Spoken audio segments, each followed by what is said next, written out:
Yo, welcome to another edition of the Speaker Kicker Podcast. I'm your host, Steve. What's up? Hey, and I got my player partners, my hosts with the most and all that good stuff, man, G and Tommy T. Yo, today's episode, we definitely going to go into what's in your speakers. We got a lot of news from the week, including Nate Robinson, for all y'all who want to know. Yes, we're going to talk about it. We also have a very, impactful segment today about World's AIDS Day. Today on the episode, we got a special guest, Ace Brooks. He's a community liaison from the Shelby County Health Department. He's also the founder of a nonprofit called P.L.U.S down in Memphis. So y'all tune on in and make sure y'all subscribe, comment, subscribe, listen, subscribe, share. Did I forget to mention subscribe? Make sure y'all subscribe. So without further ado, man, let's jump on it. Let's get to it. What's up, y'all, man? How y'all doing? Man, good. Chilling. Yeah. Thanksgiving just passed. Looking forward to Christmas. Man, a lot of food. Yeah. Yes, sir. Just finished that shit off the rest of the way yesterday. Hey, I told y'all I can't really eat Thanksgiving food after the first day. I can do one plate. That's it. One or two. Nah. How you even cook for Thanksgiving and not have that many leftovers? I don't cook. That's okay. You just taking plates. Yeah, but man, it just messes up my stomach. I can't go for too long. I might be able to make some ham sandwiches, but that's really about it. Yeah. But we might start a new trend this year because what we end up doing was we got this spot up here called Big Shakes, right? And they got sides, like they got some of the dopest greens that, your mama haven't made. And then, they got, what else they have? Yeah, they have some macaroni. And then also, they got chicken wings, fish, and all the hot, it's Nashville hot chicken. So we went there and we actually they had a little meal there. So we bought some from there where we got like 8 tenders, 8 wings, and then like 4 pieces of fish. And then we bought we bought some extra sides of greens and macaroni and cheese. But then we went over there to Honey Baked Ham and got us a turkey and a ham. Good to go, man. And then we got some sweet tea from the store. Yeah. Half and half jump.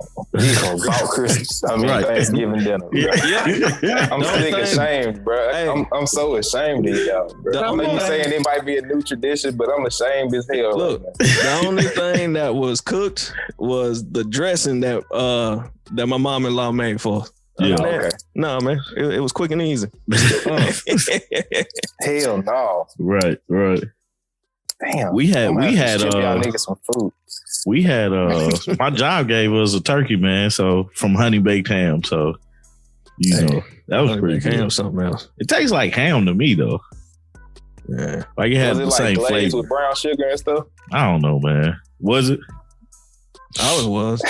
I fried a turkey too, man. I was like, man, my fried turkey is probably better than this. But I mean, I enjoyed it still. We ain't getting no Honey Baked Ham sponsors. Good job, Tommy T.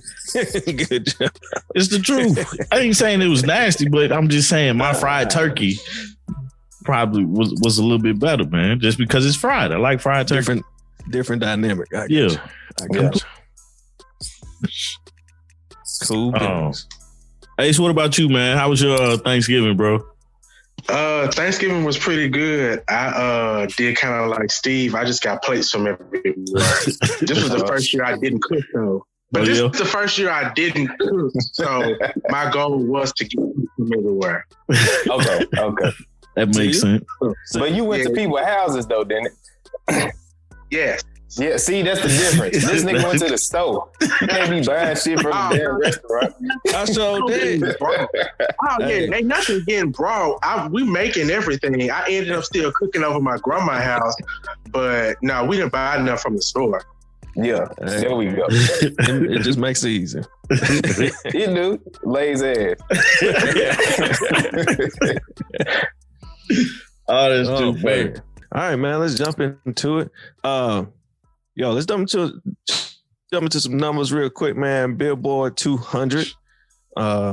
Forgive me for a quick second. My computer's just running a little slow, but man, this week this week in the Billboard 200 right now, man. If you're looking at the top 1, 2, and 3 right now, AC/DC still up there on number 1. Pluto and Baby Pluto up there number 2, and starting over with Chris Stapleton. That's up there too. Crazy thing is, Pop Smoke is down to number 5 from being number 2. So man, Pop Smoke is still up there. And then NBA Never Broke Again, Young Boy Never Broke Again. I know he like changed his name, so I'll be saying it all backwards now. Until I Return, man, he's at number 10, man. He rounds it out. And then Little Baby My Turn is still up there on number 11. So that's a little bit of numbers coming in for the week. Next on the news, something very interesting that I didn't know. Just learned about. So per Complex, Mulatto is reportedly considering a name change due to controversy. What they're saying is that the name is a term that is used to identify someone of a mixed race, and many have found it to be offensive. So so she may be working on a name change. That's interesting. I didn't know that. You didn't know the term? No, I didn't. I knew the term, but she's mixed. Yeah, she is. That's true. But I guess some people actually think it's a derogatory term, so I don't know. So I guess it depends on how other people feel. I've been hearing rumblings about that since she started gaining some traction. But I didn't know it was gonna come to a head like this to where she would have to actually think about changing her name. Man, I get the bigger you get, sometimes the bigger the microscope is. Yeah, that's on you. So, and but yeah, so we might have a name change. She's just gonna be Big Lotto. That's it. So. Big Lotto. That's what she say now. That's what she say now. Big Lotto. I bet. Man, also I want to go ahead and change the numbers. Look like Billboard didn't update their site.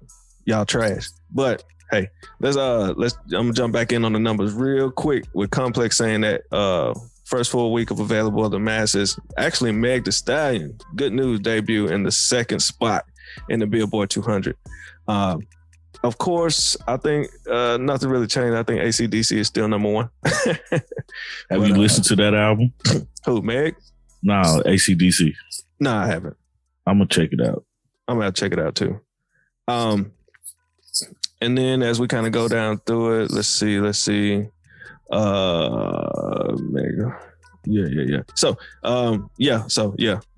that was a quick update. Well, congratulations to Meg. Yeah. Right. Because she did her thing on this album. Like the content is still the same, but I guess the delivery was what was different, man. And then the diss tracks too. Has grown too. Since the last time she put something out, her profile has become enormous. Like she is a big star. Hey, but have you noticed? And I just thought about this. So the theory is still in training wheels right now, but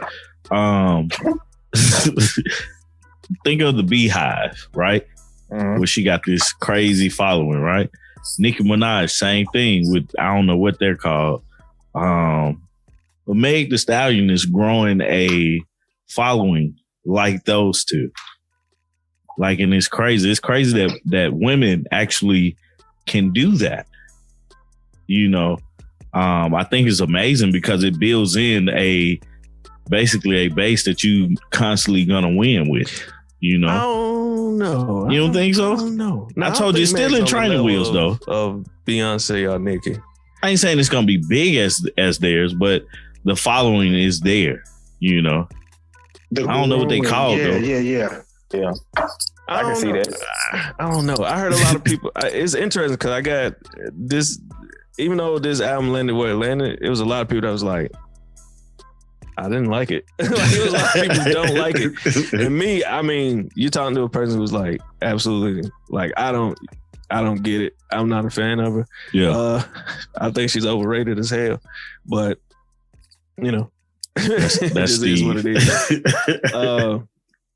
But, congratulations to her anyway. Yeah, for sure. But I don't know. I just don't see on that. I don't see on that level.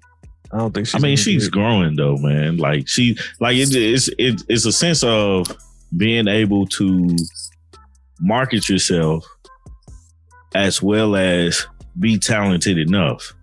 Like we're not sitting up here saying, "Oh, she's the greatest rapper alive," or the greatest rapper to come out of Houston, or the greatest female rapper. No, not at all. She got some more groundwork to do. But what I am saying is the following behind her is growing to a point to where like she can be considered. With that, her fan base can be. What am I trying to say? A very big fan base that has a name or something like that, man. Still working on this theory, but you know. Yeah. They're gonna call them. No, I get what you're saying. I get what you're saying. You saying they're gonna have a nickname. Yeah, something like that. Yeah. At some point. Or something right, like right. The Stallions. That's still a male horse though. Exactly. And you know what? I'm not gonna get into it. Please don't. Let's just. I'm about to go down a whole other lane with my frustration with this person. But nonetheless, man, the man that if everybody don't know, another thing that came in the news, 21 Savage younger brother was stabbed and murdered. Yeah. But on a good note, the man was charged. Yeah. So they actually caught him. So hopefully justice be prevailed, man. Thoughts and prayers go out to 21 Savage and his family. Lastly, man, if everybody want to jump on it, man, the other night, Tyson, Roy Jones, Nate Robinson. Right? That man got his ass knocked out. Sleeping. Yeah. Sleeping. Funny. I just wanted to make sure he was okay, man. Yeah. Yeah. Because it didn't look like he was okay at first. The jokes and the memes took me the fuck out. Yeah, that was the best part of it. Them just took me out. And then Snoop sitting there singing Negro spirituals and shit. Oh, man. As he get his ass whooped. I was like, bruh, it's over with for you, dude. Because he got knocked down like twice before he finally just gave out. Yeah. Right. Shit, he didn't give up. He got popped. You can see it. You saw it. I mean, his life gave up. Just gave up. Then he bounced like a Jack's ball. Man. Like, done. Call this, ref. Call this. And the entire event looked great. The performances throughout the night was awesome. St. John did his thing. Yeah. Snoop did his thing amazing. Mike Tyson, dog. Mike Tyson looked great. Honestly, he didn't look bad at all. Roy, on the other hand, he was a little, like, you know, yeah, you can see Mike, it. Oh my goodness, Roy, I'm sure Roy's still feeling them body shots. It looked like Mike was pulling a lot of them punches too. Yeah, he probably was. Yeah, he probably was, too. Man. I didn't know it was going to be a whole league, so I'm waiting to see where they go with that. I think. It's so they're really doing more. Yeah, it's called Legends Only League. I didn't know that. Yeah. Who else they gonna get the fight? Roy Jones don't want no more Mike Tyson, man. You might. Because no, was man. talking about jumping in there with him. But who was? I don't know what happened. Who was talking about it? I think Holyfield was like talking about doing it at first. Did y'all see the 30 for 30 when chasing Tyson? When it's basically about Evander Holyfield not getting a chance to fight Tyson in his prime. Fight Tyson before he went to jail. Because, you know, Tyson was knocking everybody out left and right. And I think Buster Douglas was the one that beat him. And then Tyson started getting in some trouble and stuff like that. So, but yeah, it's a pretty good documentary. It makes you realize how bad Evander Holyfield was. Oh, yeah, he was a bad man. I didn't notice that until I saw him beat Tyson. I was like, oh, okay.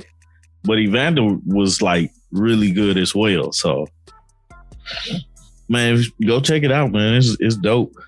Yeah, I didn't get to see the fight though. I just saw the little highlights afterwards, man. Yeah, me too. Roy Jones always looked sloppy to me though. Like the recent times when he was like really boxing, Roy Jones was huge, but Now it looks like Roy Jones. I was like, man, Roy Jones gonna get hurt. like that, this whole time, I was like, Roy Jones is gonna get hurt, man. Out there with that unorthodox ass style he got. Right, and he was still doing it. He was still doing it. Bro, you gonna get your ass knocked out playing with that man. You lucky that the man couldn't knock you out. Like, man. They had that in the little claws and shit. How do you prevent that from happening, though? Pulling punches. Like, no knockouts, but I'm finna punch this dude as hard as I can. There's a couple of them hooks that I saw that I was like, Roy might go down. You saw Roy get up out of there. He had to. He had to, man. Yeah. He been knocked out before. He know what it feels like. Oh, yeah. You know when he getting close. He know with that meter in the red, man. He needs to back up. I'm like, so I'm gonna need some help in a minute. Right. Absolutely. Oh man, any more news? Yeah. Go ahead. Nah, I was gonna say that. Nah, you go ahead, man. Because I was gonna say what you're gonna say. I think. Go ahead and say it, goddammit. I don't want to say it. You say it. You told me about it. This nigga here, nice as hell with this. I am, man. Y'all so polite, man. The shirt's coming. Yeah. Oh yeah, I forgot about that. Yeah. No, I was just bringing up the news this week from. What is it? T.I. show Expeditiously. Yeah, he was doing an interview with Young Thug, and basically Young Thug was saying that just lying, basically. Yeah, this nigga just lying straight up. Talking about he couldn't rap you 200 3,000 songs. He ain't never paid attention to 100 3,000. Like he ain't never heard of this man. Like he don't exist in his mind. I saw that and just was like, this is unreal. Let me turn it. The audacity to even sit there and just with a straight face say that. What was T.I.'s response to that? What was his response? Yeah. From what I saw, he was saying that they should work together. Like that was like the response part. It was like, y'all should work together. I think that would be a good collab because y'all kind of on the same shit, that kind of thing. But it didn't sound like Thug was really... I think he said like, yes, we should, but like, I don't know what the backstory is as far as like him maybe trying to reach out to him before, but it seems like he's had some trouble trying to get in touch with him, which nigga, everybody got trouble trying to get in touch with Andre. Man, go to the airport, you might see him. Even Erykah Badu have trouble getting in touch with him. Man, that's pretty bad. That's the baby daddy. Right. Absolutely. Man, that's he didn't crazy. really want to go down that road. And I was looking on, what is it? For the Love of Good Music earlier on Facebook. And Marco was saying he felt like maybe it was just like the last straw type of thing where like niggas have made this comparison so many times that he just was tired of it. I'm sure that they have made that comparison talking to him before and saying like his unorthodox style as far as like the way that he dresses could be a derivative of his predecessor, which is Andre 3000. And I'm sure that being a young nigga and not wanting to seem like you copy somebody else's shit, you trying to find a way to be like, I was original with all this shit. But it's okay to just pay homage and keep it moving though. Be like, yeah, that man was doing that shit too. And then now I do this shit. Yeah. I mean, honestly, compared to Andre 3000, like that's a compliment. That is a fucking honor, dog. Like, yeah. Compare me to Andre 3 Stacks, man. At all.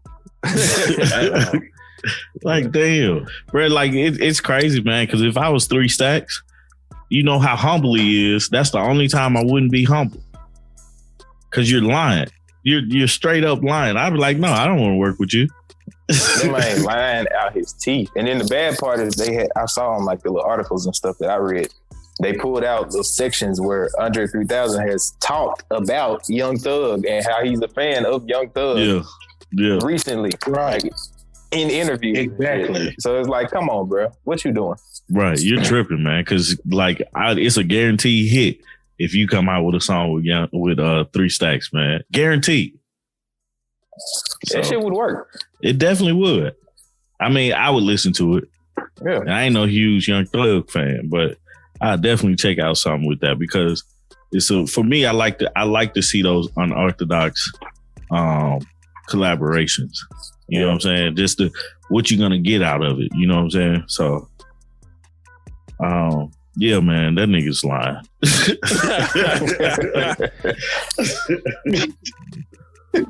Oh man, look, enough. That nigga's lying, man. Let's stop this stuff, man. Damn, that's terrible, man. 3 Stacks. Shout out to you, 3 Stacks, for giving us the greatest song in the world. For giving us So Fresh, So Clean, You and Big Boy. That's one of my favorites. God. I just wish we could get another album. Right, man. I'm like, man, I just want one more, man. Just give us one more album, man. Right. We just need something. One more just one more. Anthem, bro. That's it. Just one more. One more. And we'll leave you alone for good. That's what I'm gonna come out to that song when I get married and shit. Oh, okay, cool. International Players Anthem. It's not gonna start like that. I'm gonna walk out the door. So I typed the text to a girl I used to see. I'm instantly coming out to that shit. That is. Oh man. Any more news, guys? That's all I had. That's it? Yeah. All right, man. Let's get into this episode, man. That's funny, man. We've been talking for a long time, and now we're getting into the episode. So, World AIDS Day is today, and like we said earlier, we got our homeboy Alex Brooks in the building with us, talking about World AIDS Day and questions that we come up with. So, I guess I want to start with the history of AIDS Day. Like, where did it come from and why is it important? Okay. So the history of World AIDS Day, the HIV and AIDS epidemic here in America is fairly young. Mm-hmm. It's only 32 years old. So this is still, something that's fairly in recent history. This was just the early 80s. And, a lot of us were born, in the 80s. So this was, during our lifetime. Mm-hmm. But the day came about as a remembrance for those individuals who have lost their lives to HIV or AIDS, and then also to the individuals who are living with HIV currently. Because in the early days of the epidemic, the virus just ravaged different communities. Not only the LGBT community, but also as it still, takes a huge toll on the African-American community. It's always been the secret that nobody wants to talk about, mm-hmm. but it's always been something that's been prevalent since the beginning. It's been killing our people since the beginning. It's been killing our brothers and our sisters since the beginning. And it's only until recently, within the last, I would say, I've been in this work over 10 plus years. And it's only within the last 4 or 5 years that we're starting to see a more socialized effort, a more conscious effort, more people talking about it who 5 years ago I wouldn't think would be talking about this subject, mm-hmm. So I'm very pleased to be here on this podcast today, and just to be able to get the word out, because this is something that's still, it's an epidemic. It's something that's going on in our community. Yeah. Go ahead, Steve. You got something? Real quick. Earlier in the beginning, when we introduced you, we talked about your nonprofit, what you have founded called P.L.U.S. Do you mind getting into that for the listeners so they can get a good grasp of what exactly that is? Yeah, so I started a nonprofit about 2 years ago called P.L.U.S Memphis, and it stands for Promoting Longevity, Unity, and Self-Care. And the initial focus of it was to provide supportive services for individuals living with HIV. But throughout my expansive research in these past 2 years, especially with this last year and a half with the COVID epidemic, one thing that I'm secretly pleased that the COVID epidemic has revealed the harsh disparities that exist in our country today. And so my organization has shifted from just being a sole focus about HIV to focusing on ending health disparities. And HIV is one of the largest health disparities that we have. We still have, places in our country in today in 2020 that don't know what HIV is, have never taken an HIV test, have never heard about this. And a lot of these places, are in areas where we live. I know, just across between us, I'm in Memphis. I know, Steve, you're in the Nashville metropolitan area. Greg, you in Houston. Tommy, you in Atlanta. These are also, hot spots and hot areas where the disease is killing our people. And so my nonprofit is just focusing on expanding education, letting people know about all the services that are available if they are living with HIV, because believe it or not, there are still people who are positive that are not receiving any type of medical care or supportive services at all. So I'm just here to kind of be like a link between people who need something and all the resources that are available. Oh man, that's great. That's great. That's some good information for a lot of people. Because I'll be honest, in this time, now that I look back at it, now, before this episode, I tried to think, I was like, when's the last time I've heard anyone talk about like this topic? And I haven't heard it in a long time, unless it was pertaining to like Atlanta. I never knew that Nashville was a hot spot for our people, let alone Houston. I knew Atlanta for sure, but not these spots. So man, I really do appreciate you sharing that with us. And then also, going into that, with the, what is it that people can do in these hotspot areas to slow it down? Or is it even a way to slow it down? Is it just to make folks more aware? Or like, what is it that you see, since you're in this, on the front line doing the work? Okay. Well, I'm glad you asked that question. What a lot of people can do is, one, we can raise awareness. We can raise awareness by simply starting to talk about it. It's not, something that's forbidden. We normalize a lot of other health issues, but we, for some reason, just don't want to talk about HIV. And that's because a large part of it has to do with sex. We as a society, we avoid the topic of sex, even though at the same time, we know for a fact sex sells, but we avoid the intimate conversations talking about them. So just beginning to have those conversations, and then also going to get tested. There are a lot of individuals who have never been tested and don't know their status, and they, for whatever reason, have their own individual reasons for why they don't want to get tested or don't want to know their status. And I respect that. That's perfectly fine. That's a health choice that I support you making.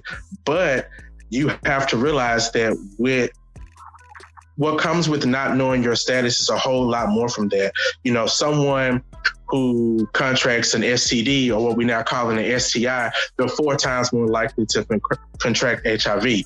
And those are doing the same activities, the same fluids, the same bodily actions that we're doing. We talk about gonorrhea, we talk about chlamydia, we talk about teenage pregnancy, but we don't talk about how all of that, if you are a repeat visitor, as we like to call a repeat customer at the health department, if you're a repeat customer, we have to pay special attention to you, because it raises the likelihood that you will contract HIV if you continue on with these activities. So just, with the awareness is the biggest thing, because it comes with awareness and prevention, and then awareness with care. Statistics say 1 in 14 people in the United States right now, today, is living with HIV. If we're talking about Black men, the national statistics is 1 in 4. If we're talking about Black gay men, it's 1 in 2. So this is something that's ravishing our community, and we just need to start talking about it and bringing more attention to it.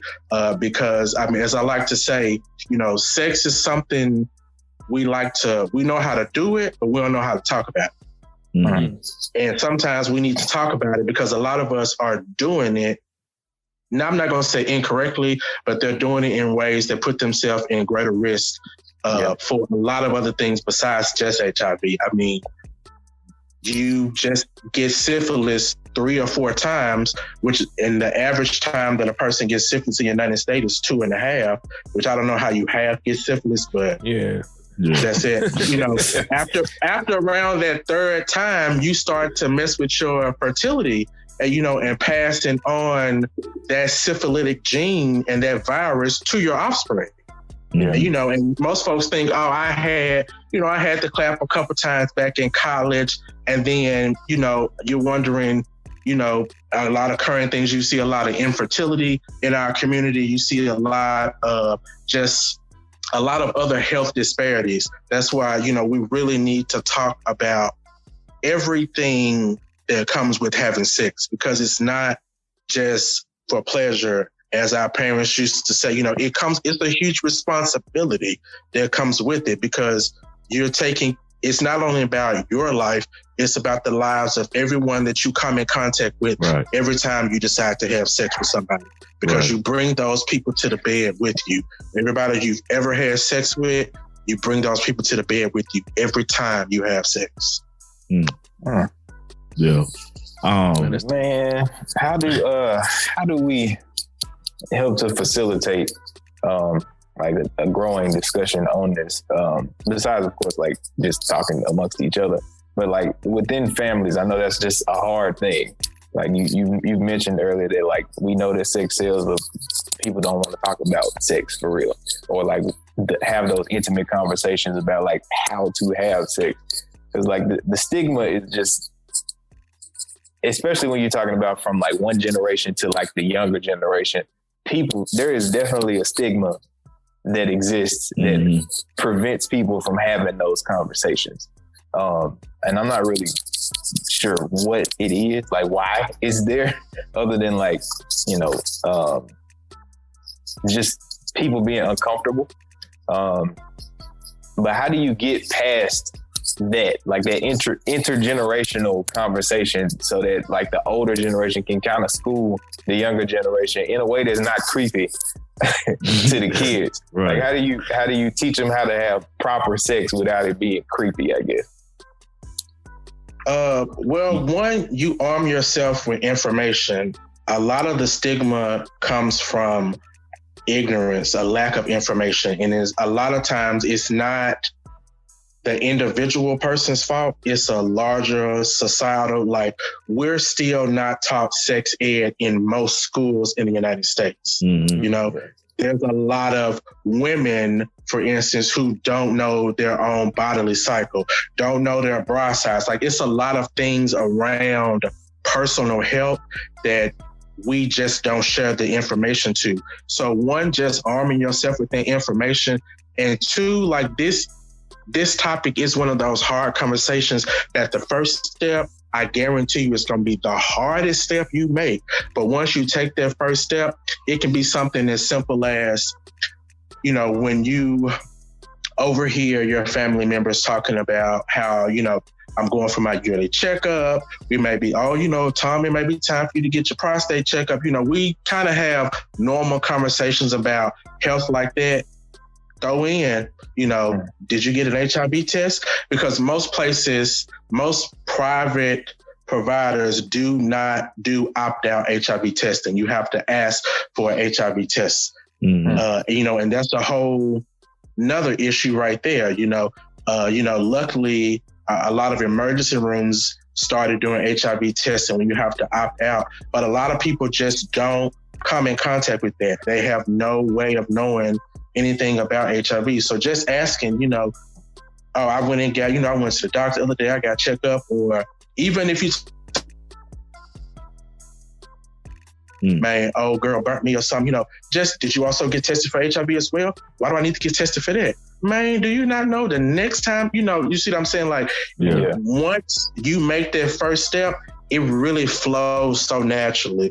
And that's what a lot of my work is in like reducing the stigma.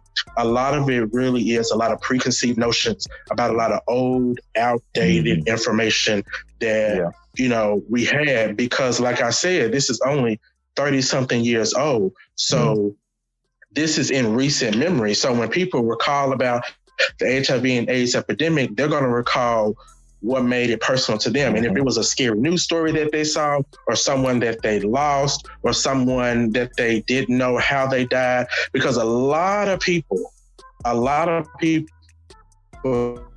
from complications of HIV or AIDS, like even today, you don't die from HIV or AIDS. There's one of the specific 27 defining diseases that you die from if you die from HIV or AIDS.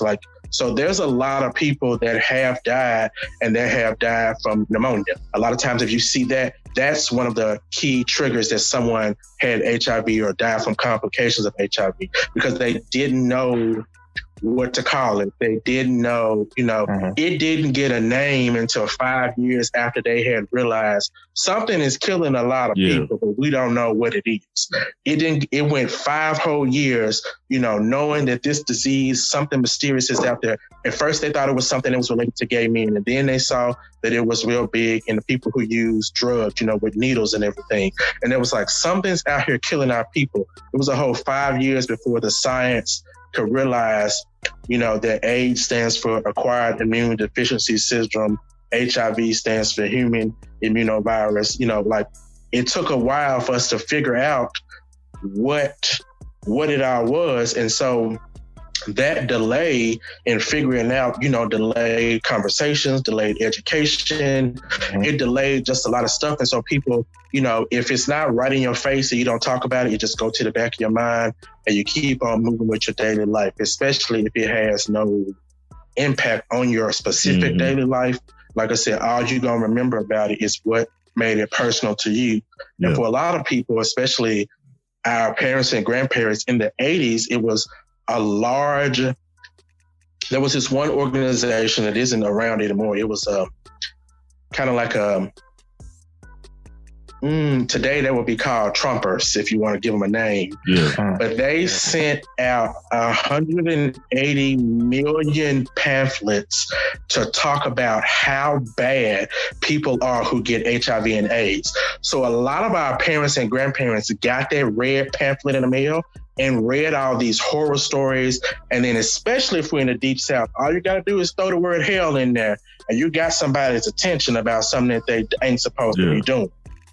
And that's what a lot of our parents and grandparents remember, because they were literally sent information to say, this is bad, and if you even think about this, you're going to hell.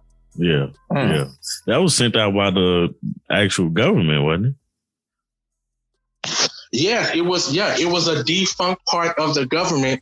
It's a whole long story behind it. They were supposed to be sending out public health awareness information campaigns. Right. And what they actually send out, when you leave people to go unchecked and let them do what they want to do, they actually sent out basically hate pamphlets to let you know that, hey, if you got anybody the title of it was, "This is what AIDS looks like." And they had another one that was like, another pamphlet that was like, "Do you know somebody that have these symptoms?" And they were all like common symptoms that you could have from a variety of things. But they was like, bam, you got AIDS. That's it for you. And then at the beginning, we didn't have no medication. So if you had AIDS, all you knew was that you was finna die in a couple months. Allegedly. That's crazy. Cause I watched the CNN documentary about AIDS, and I saw that on there. Two things, man. So you mentioned something like in the beginning. I'm always curious about how this started, because it essentially, to me, from the research that I've done about it and the documentaries, 'cause I watch a lot of documentaries about a bunch of stuff about the 80s, because it's for me in the 80s, it's special to me, because I was born in the 80s. But the crack epidemic and the AIDS epidemic are the two that I'm most interested in, because exactly. Because both of those epidemics affected my community in the most negative way.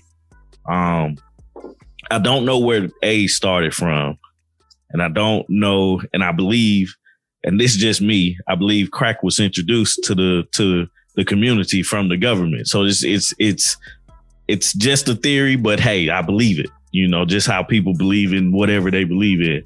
That's me. But the other thing was, or the other question, and Ace, you can tackle this however you want to. Eazy-E for the culture. Eazy-E was probably the first hip hop artist that anybody outside of, you know, you hear Magic Johnson. Magic Johnson is mentioned, but real hip hop rap artists, Eazy-E died from it. And for a lot of people, that's what made it real and made it outside of being a gay disease, you know, because for a long time, people were ashamed, or from what I it was a movie with, what's his name? Dude that played on Hangover. Or it might have been Matthew McConaughey. Anyway, it was something about a cowboy. But he caught he got AIDS. And the first thing he said, or when people found out, was I'm not gay. And that stigma lived, and I want to assume, in the Black community for a very long time. And then it seems like once Eazy-E got it, it made it real for a lot of people. A lot of rappers living the lifestyle that he was living, made them kind of understand that, hey, maybe it's not just a gay disease. Maybe it's just not affecting this one type of person, but it made it real to affect a lot of more people. I just wanted to hear your thoughts about those two things, the Eazy-E and how the awareness of it changed, and how it's continually changed from that point, and then also the beginning of AIDS in the late 70s, early 80s. Okay, so I'll start with the beginning part. There's not a definitive scientific answer available at the moment, because like I said, we're still early into this. Yeah. But some very credible research has shown that just like the coronavirus started with a commingling of species that shouldn't have commingled, that is what we're seeing as the evidence of the HIV epidemic, because HIV and AIDS was already not available. It was already present in chimpanzees. That's a natural, and also present in cats as well. That's a natural, it's called feline AIDS. That's a natural process, a natural genetic evolution. So we had known that this type of immuno-fighting, killing off virus existed. And so with it being available in chimpanzees, a lot of the science is showing that in the early 70s and 80s, in a lower tribe in the southern region of Africa, of the Congo, they used to eat a lot of chimpanzees as their main source of meal. And so that is where the science right now today is saying it looks like that might be where it's coming from. And you notice I'm using a lot of these, maybe it's about looks like, because I say, it's not a definitive scientific answer just yet. Like, I just came to agreeing with that specific, this might be path, because it took me a while to get along to some research and read it and be like, okay, this makes sense. Like, I'm a research nerd, like the scientific journals and looking at gene studies, like I'm all about that. Like I smoke dope and I do that at the same time. Most of the time I'm doing them at the same time. So I can get really focused. But going into the Eazy-E part of the question, yeah, you're right. He was, for a lot of people, especially in the Black community, the first time that a face was put to HIV and AIDS. And at the same time, like you said, the movie you were referring to was called the Dallas Buyers Club. That's it. Yeah, the Dallas Buyers Club. And actually, the gentleman that movie is based off of, I actually know him. He actually lives not too far outside of Memphis, really, in the country. But yeah, a lot of people, that was their first entrance into like the disease by someone who was not gay. Mm-hmm. And like I said, at the time, it was still early. We didn't know the fluids in the Memphis that HIV traveled. So we didn't have a correlation that people who use drugs and needles, intravenous fluids, sharing the same needles, that if somebody is HIV positive, we didn't know that was a way that the virus traveled. So again, a large portion of this is lack of information. Mm-hmm. Like I said, when he died, that was the first time that Black people paid attention to it, and at the same time, that was, a lot of people that was like, okay, when it comes to easy, we got two things we can focus on. We can focus on the lifestyle and the drug use, or we can focus on the HIV. Separating the two, not knowing that that those two were one and the same. Yeah. So what they focused on was the lifestyle, like you said, Tom, the lifestyle and using drugs and sharing needles. That was what the whole, we started learning about needle sharing and all of the different syringe exchange programs and things like that. So, again, information is key. Like, you would be surprised. The majority of my job most days is just repeating facts and statistics and, linking people with people who can share personal stories on both sides of it. Someone who is positive and someone who is negative, from family members, caregivers. A large part of my day is spent dispelling misinformation that, as we all know, misinformation spreads faster than anything. And then especially if you're telling the word of mouth, it's definitely going to get spread wrong and fast. Mm-hmm. Yeah. In that, man, you said like a lot. And like, I probably got like 4 or 5 questions that I want to rattle out. But before I get to those questions, what is that background? I've been looking at it the whole time because it's fly as hell. And I'm like, what is that? Is it a chair? Is it wallpaper? No, it is, believe it or not, it's a blanket. It's my favorite blanket that I got. This was when I moved to Nashville. When I first moved out of my parents' house, this was the very first thing that I brought with me to Nashville. And so I've always had it. And I was like, let me hang it up to give a little background because my wall's all plain and white. So I was like, I want it to be, I've seen the podcast before and I've seen y'all backgrounds and I was like, damn, I can't just be sitting up here. You got it up this time. Yeah, I got to bring my backdrop back. But no, that was fly. I had to ask, right. What is it? I thought Tommy was going to have a whole photography backdrop with a 3D image printed on the back. So I was like, I got to come with a little something better than just me. Absolutely.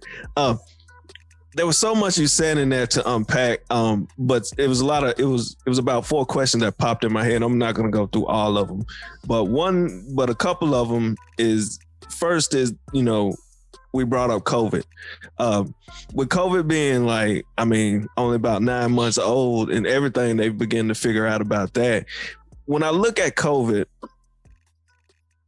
I kind of think of it as a respiratory version of AIDS.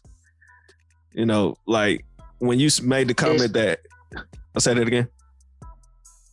I said, yes, scientifically, as far as the virus is concerned, they are very similar. Wow, and that's crazy. That's crazy because they're able to, so far, come up with a vaccine for it, but they still haven't been able to come up with one for HIV and AIDS. At least not one that I know of. But it was very interesting that when you said that was like the first thing I thought about, and that when you're bringing all of those people, to the bedroom, it's like bringing all those people to the bedroom together with you. Honestly, when you're going out in public and then when you come back home, if you're not taking the proper precautions, you're bringing all those people you've been around with home due to not wearing your face mask or washing your hands. So that was like crazy. That's a whole crazy thing. Yeah, like as far as my job, my department and the COVID investigation department, we're on the same floor in the same wing because a lot of times our clients are the same people. Damn. Wow. Yeah. Wow. All I can say is wow to that one. Yeah. Oh my goodness.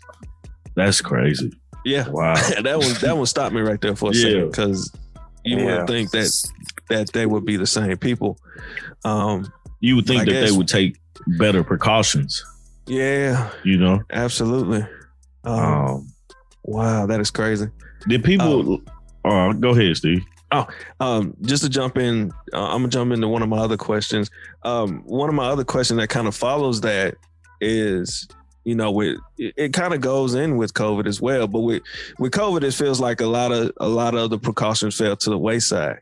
With HIV and AIDS, do you think that a lot of people just kind of a lot of how do I say it? A lot of the education, just the disease as a whole, like I said before, like I haven't heard many people talk about it in so long. Do you think it just fell to the wayside and people are just learning to live with it, or they're choosing to ignore it? I'm not gonna say fell to the wayside. It's really more of like a microcosm. Like unless you have to have some type of interaction on a positive side or a negative side, whether you're taking PrEP or PEP or, you're positive and you're getting care, unless it's something that's part of your daily life or something that makes an impactful moment upon your life, you really don't have, too much to say about it. Like, the fact that I can go out to work tomorrow and I can guarantee you I can walk out the front door of the health department. I can meet 2 people who have never heard anything about HIV, have never taken an HIV test at all. So it's like, a lot of work is still to be done about spreading the information about, access to testing, access to care, and along with all the supportive services that come with it. Because it's not just, someone who's positive, they don't just receive medical care in the form of medicine and a doctor. There's if we talk about, categories as far as funding, there's 22 other services that a person who is HIV positive, can take advantage of, from mental health, housing support, food and nutrition, dietary needs. It's a lot of other things. So, it's something that for a lot of my clients, they say, receiving their diagnosis did save their life because it provided them, with access to all these other services that they need. I have a lot of clients who say, their HIV is the last thing on their mind. They're struggling trying to fight diabetes, trying to keep their foot, trying to, battle COPD. It's just crazy. Mm-hmm. Absolutely. Man. That's wild, man. It's I hope what people hear and get out of this conversation is just that comfortability, or being more comfortable with having the conversation, being more comfortable with asking questions about it, and everything like that, just because it is important. And not until recently I paid attention to it. Like, I'm gonna be completely honest, like, I get tested and stuff like that. But World AIDS Day, I never saw the importance of it, until recently. Like, I started paying more attention to it, and I hope people are able to do that same thing. Like, it may not affect you, but it could affect somebody that or it could affect a friend of a friend, and you never know if a person just needs somebody to listen to, or to have a small, somewhat understanding of what they possibly could be going through, even though you may not be going through it. So, if not for us, it's for our brothers and our sisters, to really be there for them and really have an understanding and some type of soft heart for the disease, because like you said earlier, Ace, a lot of people did look at it like when they sent that pamphlet out in the 80s, a lot of people looked at it as a death certificate, basically, or what they call a death sentence. But now you're seeing a lot of people living with it and being able to cope and different medicines to take to prevent. And they're actually living good lives and everything like that. So it's I think of Magic, the most famous guy that I can think of that has really survived that I know of. Ace, I'm pretty sure you know a lot more people than that, but that I know of is Magic. And it's always like, wow, it's amazing that his family didn't get that.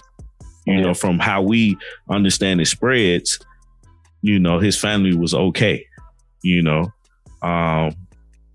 and, apparently he looks as healthy and everything like that too. So for other people, this conversation is important for us as Americans, for us as human beings.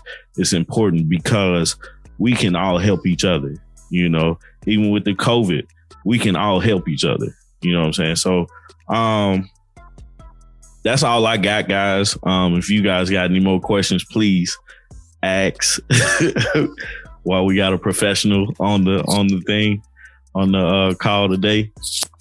The only thing I definitely wanted to ask was like, Ace, I know you said you've been doing it for at least the last 10 years. Like, how did you get involved? I got involved just from being in high school and seeing that this was something that was like, I remember when I first learned about it, I was like, oh, okay, this is serious. And then the reason, I'm gonna tell you the whole story. So I was in Army ROTC in high school, and the Army, they're funded by the Department of Defense. So they have they can do a lot of different things that the school Department of Education cannot do. So they taught us a full comprehensive sexual health class. And I was in ROTC for 3 years.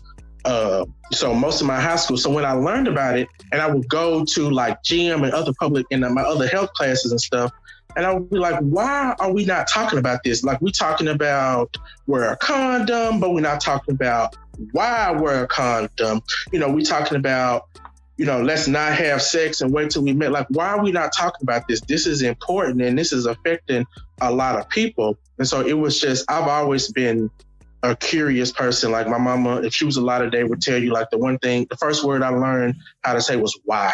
Like I'm always asking why, like why. And so it was just something that I felt like I needed to be a part of, because not only, it's affecting all the pieces of who I am, being a black man, being a black gay man. This is something that's affecting my community 2 times whole. So, I'm like, well, shit, I definitely need to pay attention to it. Right now, the current statistics for black gay men is 1 in 2 in their lifetime. So if you get me and another gay man in their room, at some point in time through our lifetime, one of us will have HIV. That's scary. Mm-hmm. So it was just something I was like, I need to, work on this, because I realized, public health has always been my thing, but HIV is a small part, albeit a large part, but a small part of a larger narrative that we just don't take care of ourselves. We don't take care of ourselves. And I don't know, Steve, about your background, but I know from like Tommy and Greg background, just from what they do in the financial sector, then in counseling, like you can attest to that, like we don't take care of ourselves and our families, our peoples, our mental health, so it was something I was like, I want to try to fix that. I want to end that because I've never wanted kids. And I was like, it's something that I want to be able to pass on to the next generation of people. Like, I want to say that I worked as hard as I fucking could to end this thing. I promise you I did.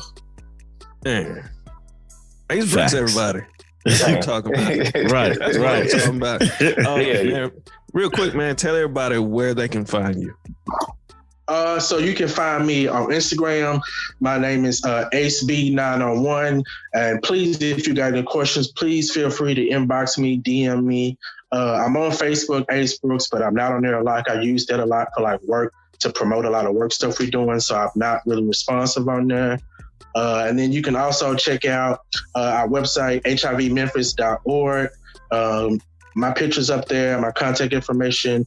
So again, hivmemphis.org if you want to reach out to me and answer any questions. I can help you with anything and connect you with people in your local area, because I guarantee you, I know somebody from all the different conferences and years of doing this. I know somebody who is just as passionate as I am in your local area. Awesome song. Well, there it is, guys. All right. Ace Brooks, thank you, brother, for joining us. Appreciate y'all for having me. I really do.